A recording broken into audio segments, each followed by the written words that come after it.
life, like a gentle breeze that hugs the cold December dawn, the sprinkle of waterfalls that can never be called your own,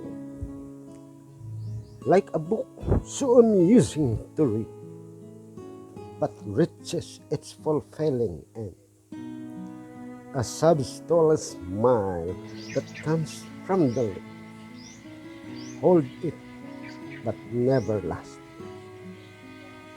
Life may be that simple, it rises up then tremble. It may then be hard, you have to walk to see the light,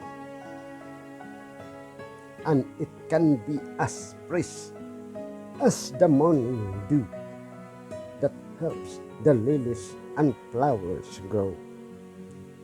Whatever kind of life you have today, be vigilant to act unafraid. Make the best and do good, and every opportunity, for one never knew the exact hour the divine honor will take his precious aim, and that's life work of yours.